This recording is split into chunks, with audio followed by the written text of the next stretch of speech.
And so at NIPRID, what we decided was that rather than sitting down in our laboratory in Abuja and wait for people to discover the phytomedicines in their different states of origins, their different local government areas, their different localities, we will bring the message of harnessing our phytomedicinal ability to every nook and cranny in Nigeria that exports to other countries in the world. And what that tells you is that unless you start to look inwards, to start to develop what you have, to start to look at where you have strengths and build on those strengths, you will not be able to ensure that your people have good access to quality healthcare.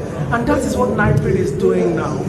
NIPRID under my administration has developed what we call the contextual processing protocol, which is aimed at identifying plants and phytomedicines that have strong medicinal properties in different parts of Nigeria, and then training the people who live in those localities to process these plants and bring out products that are of the highest international standards for local use and for exports. So our conference here today, which is developing Nigeria's phytomedicines for a healthy population and assured economic prosperity, is a big step in that direction.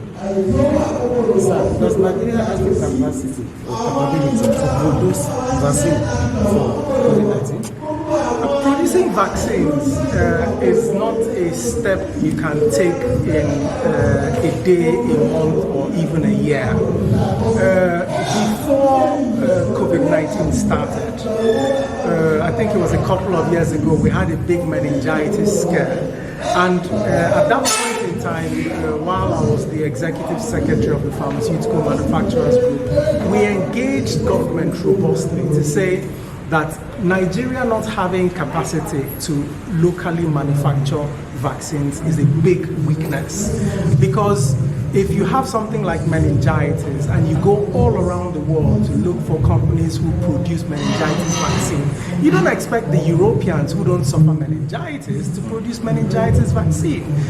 Interestingly, the government of the day picked up on that medicine security argument that we put forward and began the discussion of local manufacture of vaccines.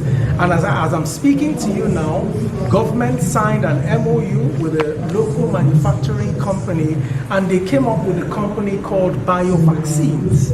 BioVaccines, I'm aware, has begun operations and has now put Nigeria on the map as regards vaccines manufacturing. But as regards whether that particular company and Nigeria will produce a vaccine for COVID-19, I don't think that will happen. So, did you have a concerning problem introducing this phytomedicine with those practicing orthodox?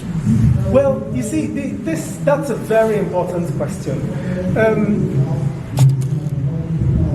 Orthodox medicines, as we speak today, is the forte of European companies and Asian companies. 20, 30 years ago, it was the forte of only European companies before the Asian companies broke through. Now, let me ask you, if you as a journalist, you have what do you call it now? You have the overarching power over how news is produced in Nigeria. Will you call somebody else who is trying to break into the news arena to come and join you and benefit from where you are already benefiting from? The answer is no. So it is Nigeria's responsibility to kick down the door and get in there and be part of the discussion. And NIPRID has a strong role to play. What NIPRID does is that NIPRID brings the highest international standard in science, research, and development that can support how our phytomedicines are presented. So you can see the exhibition that's laid out here today. These are practitioners who have access to decades, centuries of knowledge